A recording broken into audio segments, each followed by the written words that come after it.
So when I was about, oh, how old was I?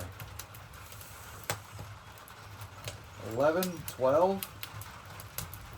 We used to stay a whole summer. There's a lake in the Northwest Territories called Prelude Lake. And we would stay the whole summer out there. Like, we didn't have electricity. It was awesome. We had an outdoor fire, indoor wood stove like this. The cabin was only 24 by 32, something like that. It wasn't too big. It was just perfect. And I think we had a propane stove. That's all we had. And everything was by candle or lantern. We had an outhouse. And my dad had big spikes. He gave me a hammer and spikes.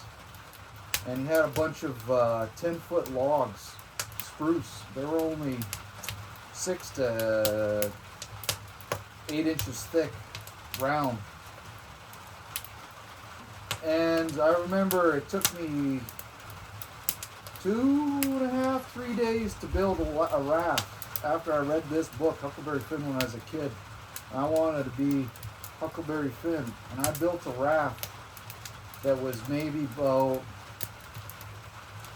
4 by 8, 5 by 10, something like that. And I used dry logs and I hammered the spikes in. And all I did was had a bunch of logs laying lengthwise and hammered 3 logs crosswise of them. And damned if that thing didn't float. It was awesome. I was a king. I was a boy king for a whole summer. For an anchor, I got one of my dad's ropes, a yellow synthetic rope, and I found a big rock and I tied the rope around it and I put it on top of the raft, and that was my anchor. And then I cut a big pole stick. And I got my fishing rod, I got my tackle box, I'd get like a couple pops, and I'd go I'd walk out my raft until I got about waist deep, and then I'd push it out, and then I'd pull it out. We had reeds that went out pretty far into the lake, and then there was a drop off, and the reeds were, 6 feet, and it would drop to 12, and the jackfish would sit along there. And I had a pair of pliers too. And I would sit on that raft and I would fish for, my God, 6 to 8 hours at a time, and it would get hot. I'd throw my rock as an anchor and I'd just sit in the pool. And I would sit there and I'd watch the jack all day long swim by, cast, and watch them reel in with my 5 of diamonds hooks. You know what a 5 of diamonds is, and that thing is the best hook ever. It's a yellow hook, a spoon about that big, with a treble hook on the bottom, and it's got 5 red diamonds. And they love it. They love it. And I must have caught 30 jack every day. And when it would get hot, I would just dive off the raft and go for a swim under the raft and around. I'll never forget that part of my life. What a great part of my life that was. Man, oh man. Just by myself. Doing nothing. Doing nothing but what I wanted to do in nature. That's it. Those are the memories you remember. You don't remember playing video games. Like, no one remembers sitting in front of the TV doing nothing. That's the shit that makes memories. Good times, man.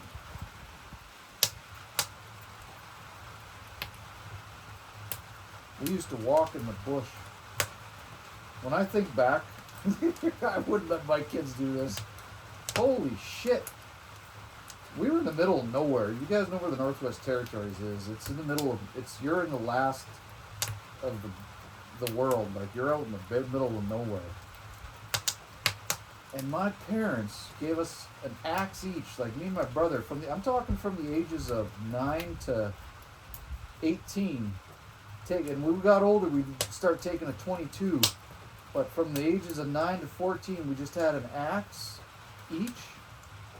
And sometimes we'd steal a beer from Dad. We'd put a beer in our pockets, and we'd just go trudging like a couple miles into the bush, and we'd cut paths, and we found these cliffs, and we'd sit up on the cliffs. Oh, we brought a ghetto blaster. We'd bring a ghetto blaster, and we'd have AC/DC and all Judas Priest and other music and Motley Crue, and we'd sit on top of the cliffs and blast our ghetto blaster. and just sit there all day and drink one of Dad's stolen beers. And we never, we could have been killed by a bear. We come across so many bears. We could have been killed by a bear, but our parents never, we never thought anything of it. We just grew up in the wilderness, and I wouldn't send my kid away in the bush with an axe and say, don't get lost. Hopefully you live. Hopefully you won't fall off a cliff. Hopefully you won't get killed by a bear. But guess what? That made character. Boy, did that make character. Too many pussies nowadays. Way too many pussies. No one has adventure in their life. No one has character. Man, oh man. Good times.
I hope you guys can hear the rain on the roof and hear the fire crackling. I always said, I think you can.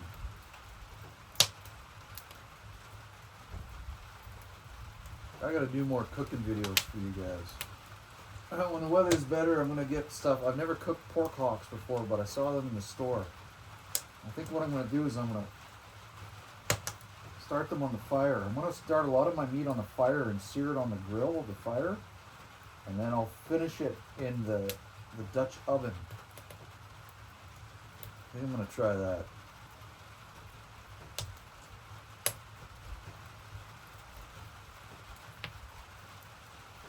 I've eaten everything. I've eaten moose eyeballs, chicken feet, live grasshoppers, maybe a little bit of pussy once in a while. I've eaten everything. That's my saying to people too. We go to a restaurant, someone says, "Oh, that sounds gross." I'll look at them and I'll say, "Come on, man. You'll eat a pussy," or I'll say to his wife, "You'll stick a dick in your mouth, but you won't eat that." Come on. Who are you trying to fool?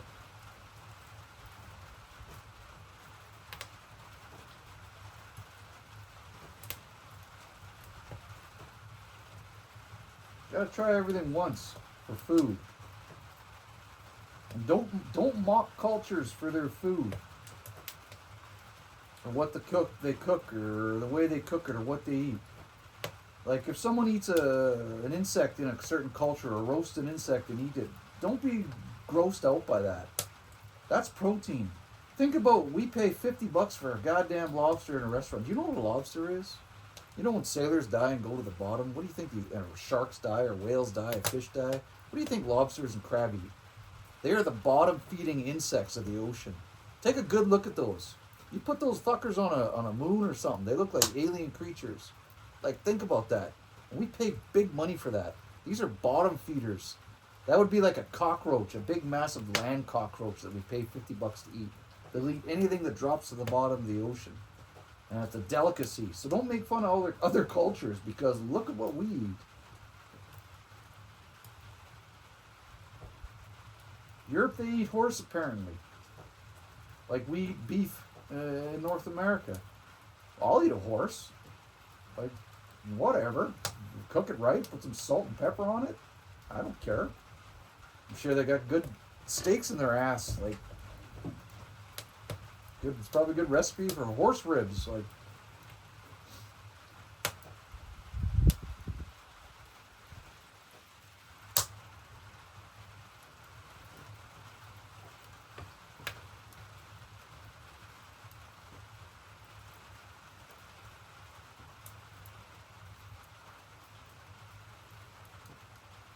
Oh my, there's 3 pelicans coming in for a landing right over top of me.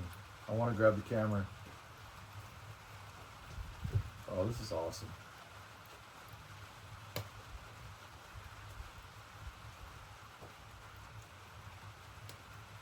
I don't know if you just heard that. It just flew this way and made some kind of goofy noise.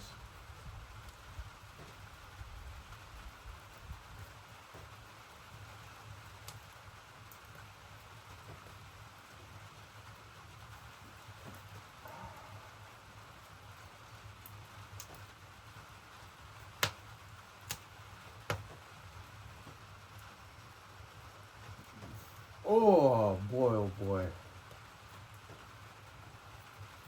Oh, like stories that I got some stories for you guys, but I don't know if I should tell them. Why not? Half the people are dead now, and what does it matter? I'll save them for another time. We'll just drink beer and listen to rain tonight.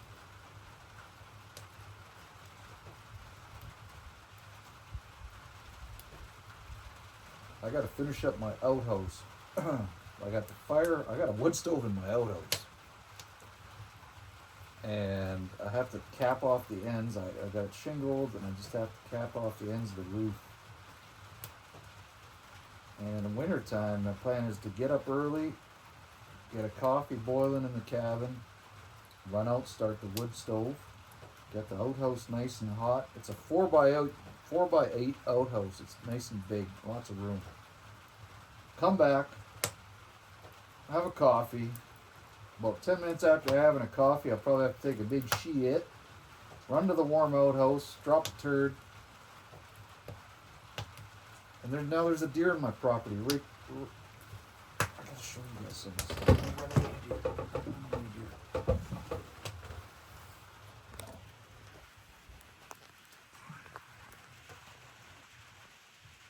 There he is. I don't know if you guys believe me about all this wildlife, but he's gonna be in my freezer in about, ooh, yeah, you're gonna be in my freezer in, say, oh, I don't know, 5 months.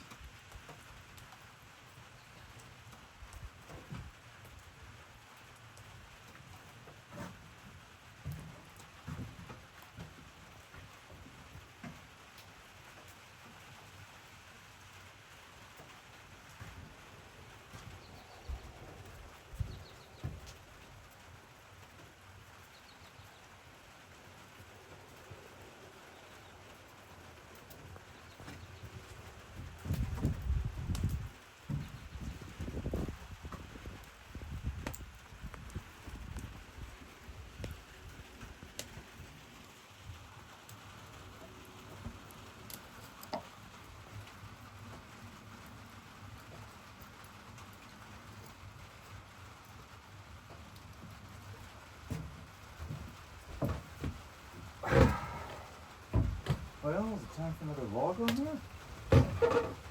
Possibly.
I bet I can rig up a little pan system. Put some type of flat baking pan up top, just so there's coals, very low coals in the bottom. You take a pizza and put it in there, shut the door, and cook a pizza in that thing. I bet you it tastes great. I might do that sometime. I gotta figure a rack system out.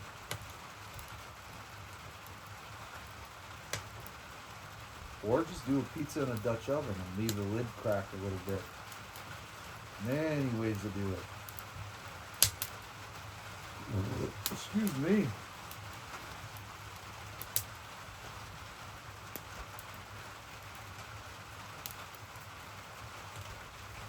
Well, you guys can probably tell I'm not trying to be pretty. I'm not trying to be unoffensive.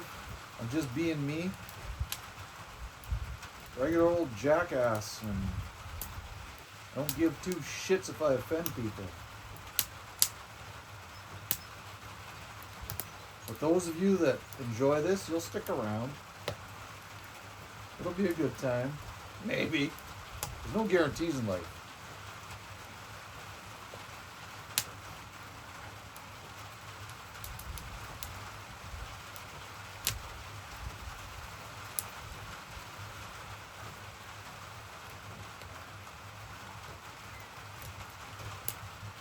Seagull flying around. Two seagulls flying around over there.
Some people are scared of aging. I don't mind it at all.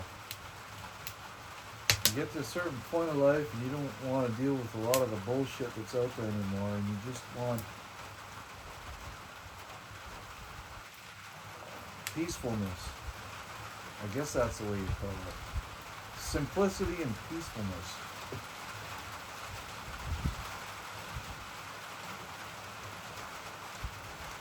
Bullshit's for the young. Trial and tribulation is for the young. The old is for reflection. And I'm getting to that stage where it's just starting to reflect and just enjoy the trials and tribulations that I've been through, that all of us have been through. Now you just get to sit back and reminisce and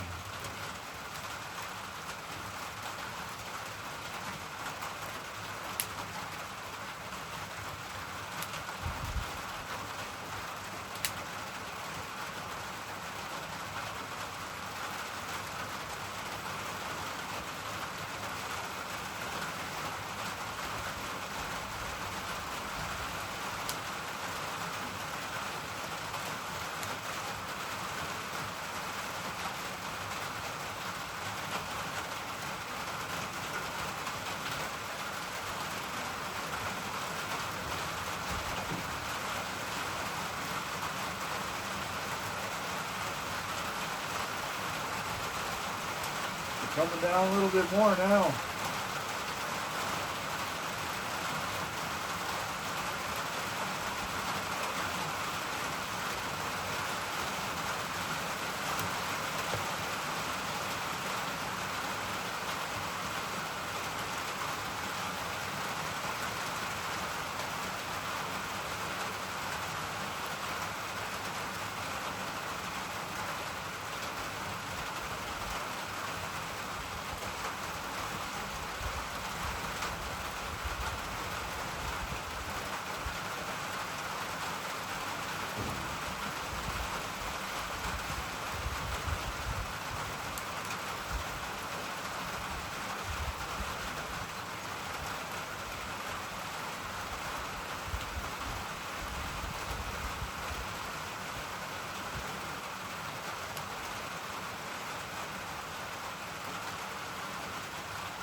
last one.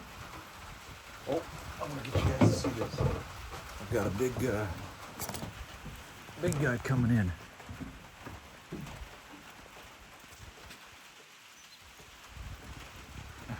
Pelican.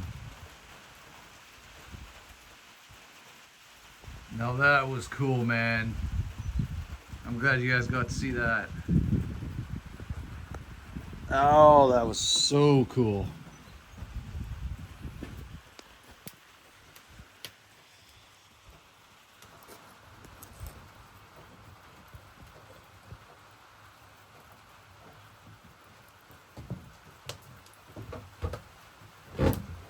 Oh, paradise. This place is paradise, man.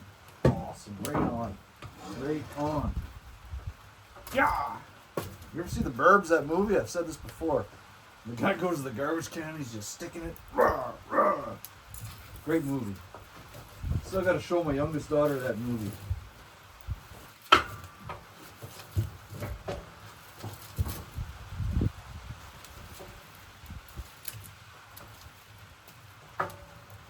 I'm a single parent. I raised my daughter on my own. And you know what? I'm not going to lie, it ain't so bad. You get up in the morning and you say, what do you want to do today, kid? And you do whatever the hell you want to do. It can be all right. I'm not gonna lie. Just get worried sometimes that she's gonna turn out like me